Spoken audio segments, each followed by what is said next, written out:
Sierra Grill was a haven of controlled chaos. The air was thick with the smell of sizzling burgers, the clatter of silverware, and the constant hum of conversations. Megan navigated the crowded floor, her feet aching, her smile strained. She was stuck in a cycle of demanding customers, measly tips, and the lingering feeling that this wasn't where she was meant to be. Above the cashier's station, a faded photograph hung, a relic from a bygone era. It depicted a young man with a mischievous grin, his eyes full of life. Megan had passed it countless times, her mind too preoccupied with bills and rent to give it a second glance. It was just another piece of forgotten decor in a restaurant that felt increasingly like a prison. "Where's my damn steak?" A gruff voice interrupted her thoughts. A man with a red face and a gold watch was glaring at her from a booth. "I ordered medium rare, and this is practically raw." Megan took a deep breath, forcing a polite smile. "I'm so sorry, sir. I'll get the manager right away." This was just the start of another long night, she thought, as she trudged toward the back. Each day blurred into the next, with no sign of anything ever changing. It seemed she had no real direction, no plan, just a longing for something more. As she headed back to the table with Carol, the restaurant's manager, a sleek, black sedan pulled up in front of Sierra Grill. Megan glanced at it, intrigued but quickly dismissing the encounter. Little did she know, that car, and the man inside, would drastically alter the course of her life. The man who emerged from the sedan was unassuming. He wore a simple, worn leather jacket and jeans that looked as comfortable as an old friend. There was something about him, though, something that drew the eye, a quiet confidence, a presence that commanded attention without demanding it. He had deep-set eyes, the color of weathered stone, that seemed to hold a lifetime of stories. It was Clint Eastwood. Megan, still reeling from the difficult customer, approached him with a weariness she couldn't hide. In her mind, he was just another out-of-towner looking for a quick bite. She unconsciously judged him as she did many others, a fleeting face in her otherwise static life. "Table for one?" she asked, her voice flat. He nodded, his gaze sweeping across the bustling restaurant. "Yes, please." His voice was a low rumble, warm and comforting despite her terse demeanor. "Right this way," Megan muttered, grabbing a menu and leading him to a booth in a quieter corner. As she placed the menu in front of him, he looked up, his eyes locking onto hers. "So, what are your dreams, young lady?" he asked, a slight smile playing on his lips. Megan blinked, thrown off by the unexpected question. "Dreams?" she scoffed, a bitter edge creeping into her voice. "I'm just trying to survive, pal. Dreams are for people who can afford them." She turned and stalked away, leaving Clint to ponder her caustic response. He had a strange feeling about the waitress, the way she carried herself. He would have to get to know her better. Megan returned with Clint's burger, slamming it down on the table with more force than necessary. "Here's your food," she mumbled, avoiding eye contact. "Enjoy. Easy there," Clint Eastwood said gently. "No need to take it out on the burger." Megan just rolled her eyes and turned to leave. The restaurant was unusually full tonight, and she could feel the pressure building. As she walked away, she heard a sharp intake of breath behind her. "That's no way to treat a customer," a woman at a nearby table said, her voice laced with disapproval. "Some people actually work hard for a living." Megan felt a pang of guilt. She knew the woman was right, but she was so caught up in her own frustration that she hadn't considered the impact of her words. She glanced back at Clint, expecting to see anger or disappointment, but his expression was unreadable. "I guess I'm just not like everyone else," he said quietly, a hint of amusement in his voice. He raised his eyes to meet hers, and she felt an inexplicable shiver run down her spine. There was something knowing in that glance that made her uneasy. As Clint took a bite of his burger, Megan had the distinct feeling that something was about to change. A cold dread washed over her, the kind that came before a storm, and she suspected that this time, the storm was heading straight for her. She couldn't shake the feeling that Clint wasn't just a tourist, that he had a deeper, more profound reason for being there. Megan couldn't shake the feeling of being watched. Every time she glanced over at Clint's booth, his eyes were fixed on her, studying her with an intensity that made her skin crawl. She felt like a specimen under a microscope, her flaws laid bare. She sought refuge in the back, joining Danny for a quick break. Danny, a busboy with a heart of gold and a knack for gossip. noticed her distress. "What's wrong, Megan? You look like you've seen a ghost." "That guy," Megan said, nodding toward Clint's booth. "He's creeping me out. He keeps staring at me." Danny leaned closer, his eyes widening. "That's him," he whispered. "That's the owner." Megan's eyes widened. "The owner? I thought he was just some random tourist."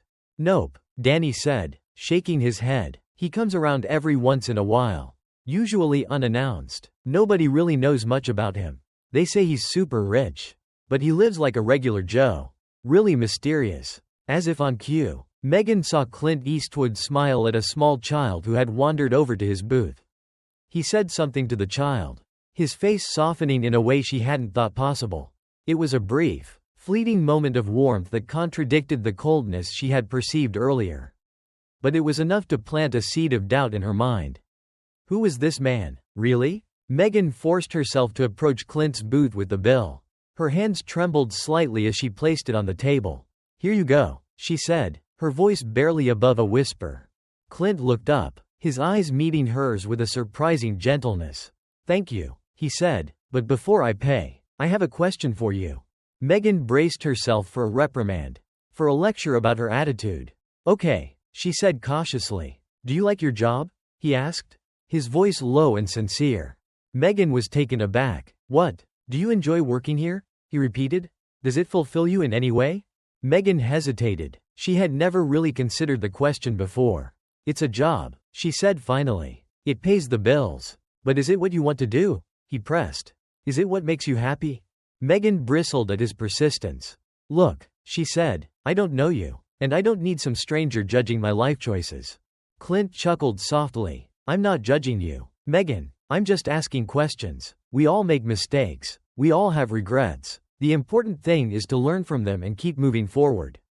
He then began to share his own story, albeit briefly, about working toward a goal and falling short. He paused, looking at her with a mixture of understanding and encouragement. "Maybe this isn't your passion," he said, "but it doesn't mean you can't find something that is. Don't let bitterness poison your soul."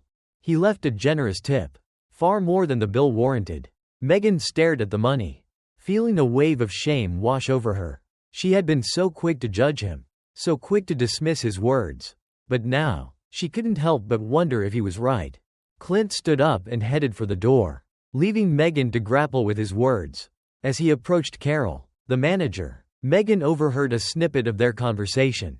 "Everything okay, Mr. Eastwood?" Carol asked, her voice dripping with respect. "Just checking in, Carol," Clint Eastwood replied. "Keep up the good work." Megan froze, her blood running cold. Mr. Eastwood, that was his name, the owner. The man she had treated with such disrespect was her boss. The man who held her job in his hands. The world seemed to tilt on its axis. She was suddenly a lot less stable. Megan retreated to the women's restroom, her mind racing. She had made a terrible mistake. A career-ending blunder. She imagined the worst-case scenarios, being fired, blacklisted from other restaurants, her life spiraling out of control. She flashed back to a similar incident from her past, a time when her impulsiveness had cost her dearly. The memory was a stark reminder of her tendency to self-sabotage. She was on the verge of a panic attack when Danny knocked on the door. "Megan, you okay in there?" Megan opened the door, her eyes red and swollen. "I screwed up, Danny," she sobbed. "I really screwed up." She poured out the whole story, her voice trembling with fear and regret. Danny listened patiently, offering words of comfort and reassurance. "Look," he said, "maybe it's not as bad as you think. Maybe he's a reasonable guy. You should apologize. Tell him you're sorry." Megan knew he was right. It was the only thing she could do. But the thought of facing Mr. Eastwood filled her with dread. The stakes had never been higher. Megan arrived at work the next day with a knot in her stomach. The atmosphere at Sierra Grill was tense. Carol was pacing back and forth, her face etched with worry. "The owner's doing an inspection today," she announced to the staff. "Everyone needs to be on their best behavior." Megan felt a wave of nausea wash over her. This was it, her moment of reckoning. She imagined Mr. Eastwood scrutinizing her every move, waiting for her to slip up. Her anxiety made her clumsy. She spilled a drink on a particularly important customer, a regular who always left generous tips. The customer erupted in anger. berating Megan in front of the entire restaurant. She felt her face burn with shame. Tears welled up in her eyes. She couldn't take it anymore. She was on the verge of walking out, of giving up on everything. Just when she thought she couldn't handle another moment, Clint Eastwood walked in. He surveyed the scene, his gaze lingering on Megan for a moment before moving on to Carol. Carol approached him, her voice trembling. "Mr. Eastwood," she stammered, "I'm so sorry about the incident with the customer. Megan is usually very reliable, but she's been under a lot of stress lately." Clint nodded, his expression unreadable. He then turned and walked toward Megan, who was standing frozen in place, her eyes fixed on the floor.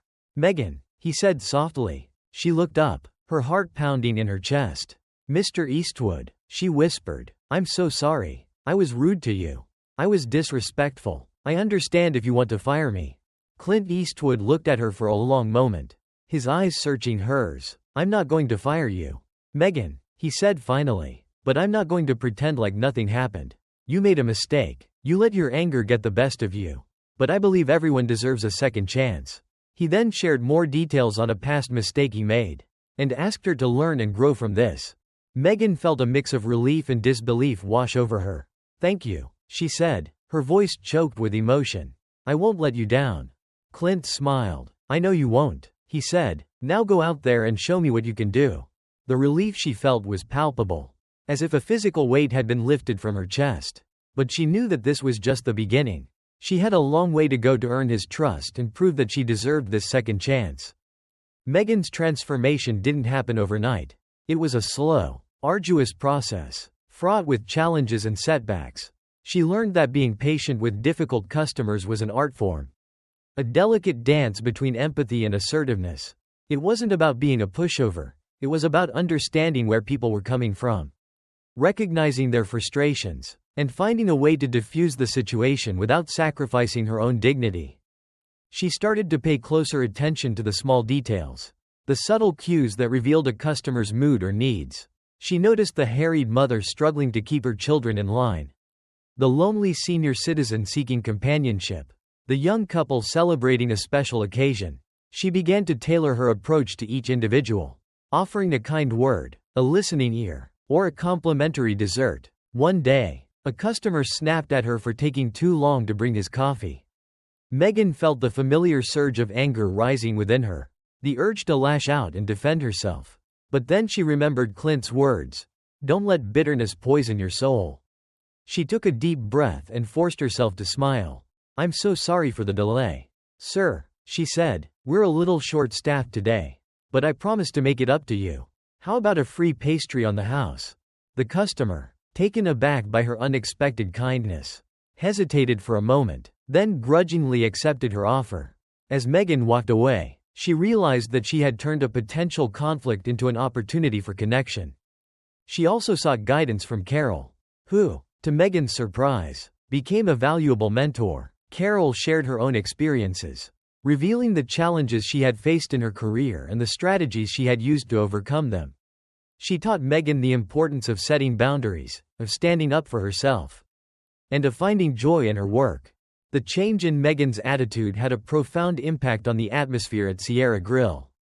The customers were happier, the staff was more cohesive, and the overall energy was more positive. Megan found herself genuinely enjoying her job, connecting with people, and making a difference in their lives.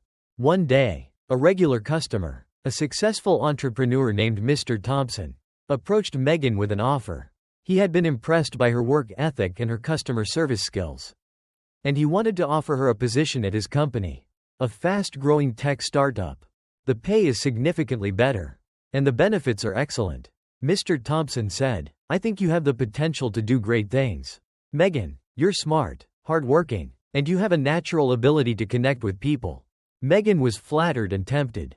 The offer represented a chance to escape the drudgery of the service industry, to build a real career, and to finally achieve financial security.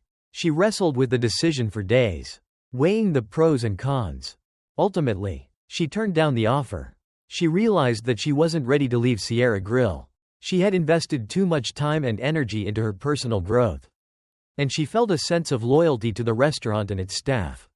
She wanted to continue learning, to continue making a difference, and to continue honing her skills. She also realized that the money and stability weren't the only things that mattered to her. Megan started to believe in herself, in her potential. She had overcome her anger and resentment, and she had transformed herself into a positive, compassionate, and capable individual. She had found a sense of purpose and meaning in her work, and she was determined to continue on this path. The news of Megan's transformation reached Clint Eastwood. He had been watching her progress from afar, observing her interactions with customers and her relationships with her coworkers. He was impressed by her resilience, her humility, and her unwavering commitment to improvement. Carol pulled Megan aside one afternoon, her eyes sparkling with excitement. "Mr. Eastwood was asking about you," she said. "He told me to tell you that he's noticed a real improvement in your attitude and your work ethic. He said you've become an asset to Sierra Grill. He's proud of you." Megan felt a surge of pride and gratitude. Clint's acknowledgement meant the world to her. She had worked so hard to earn his trust, and his words validated her efforts. She wanted to show him that she was worthy of his belief, that she could continue to grow and develop. She started to take on more responsibility at work, volunteering to train new employees, to resolve customer complaints, and to assist Carol with administrative tasks. She became a mentor to other waitresses, sharing her experiences, offering advice, and providing encouragement. She emphasized the importance of empathy, of teamwork, and of finding joy in the work, no matter how challenging it might be. One morning, Megan received a letter in the mail. The return address was unfamiliar, but the handwriting was recognizable. It was from the customer whose drink she had spilled weeks earlier, the one who had berated her in front of the entire restaurant.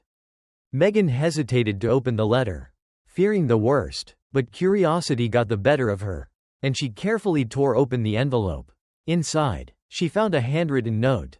"Dear Megan, I wanted to apologize for my behavior at Sierra Grill a few weeks ago.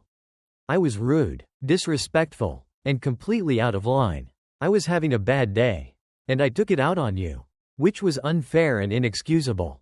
I've been thinking about that incident ever since. I've realized that you handled the situation with grace and professionalism. Despite my appalling behavior, you turned a bad situation into a positive experience. You reminded me that even small acts of kindness can make a big difference. Thank you for your patience, your understanding, and your willingness to forgive me. You've inspired me to be a better person. Sincerely, Mr. Davis." Tears welled up in Megan's eyes. She was deeply moved by the letter, by Mr. Davis's willingness to acknowledge his mistakes and to express his gratitude. She realized that her transformation had not only changed her own life, but it had also touched the lives of others. She shared the letter with Danny, who was ecstatic for her. Their friendship had deepened over the past few weeks, and they had become each other's confidants. They often spent their breaks talking about their dreams, their fears, and their hopes for the future.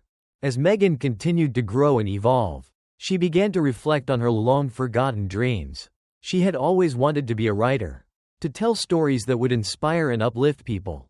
But somewhere along the way, she had lost sight of that goal. She had become so focused on surviving, on paying the bills, that she had forgotten about her passion.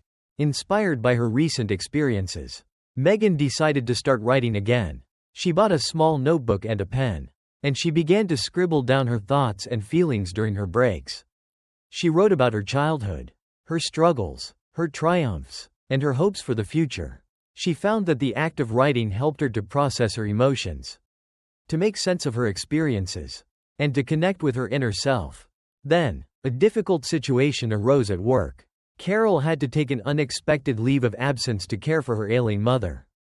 Clint Eastwood offered Megan the position of interim manager, a role that would come with more responsibility, more prestige, and more money, but it would also require her to put her writing on hold, to sacrifice her creative aspirations. Megan was torn. She knew that becoming a manager would provide her with more security and stability, but it would also stifle her passion and prevent her from pursuing her dreams. She wrestled with the decision for weeks, seeking advice from Danny, Carol, and even Clint himself. Finally, Megan sought out Clint, needing a final sounding board. She explained her dilemma, her conflicting desires, her fear of making the wrong decision. Clint listened patiently, his eyes filled with understanding. When she finished, He said, "The most important thing is that you're happy. Megan, that you're living a life that is meaningful to you. Don't let fear dictate your choices. Don't be afraid to take risks. Don't be afraid to fail. Just keep moving forward, and trust that everything will work out the way it's supposed to."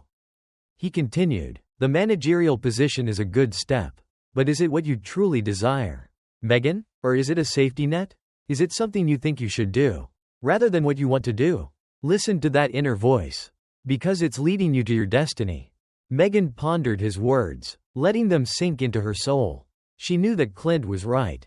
She had been letting fear guide her decisions for too long. She had been playing it safe, sacrificing her dreams for the sake of security.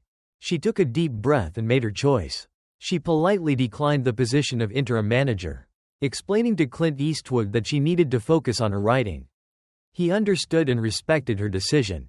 Megan continued to work at Sierra Grill, but she approached her job with a newfound sense of purpose and passion.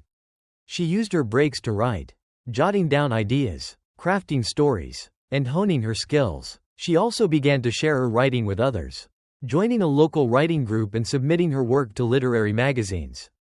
One day, a literary agent contacted her, expressing interest in her work. He had read one of her stories online and was impressed by her unique voice and her ability to connect with readers.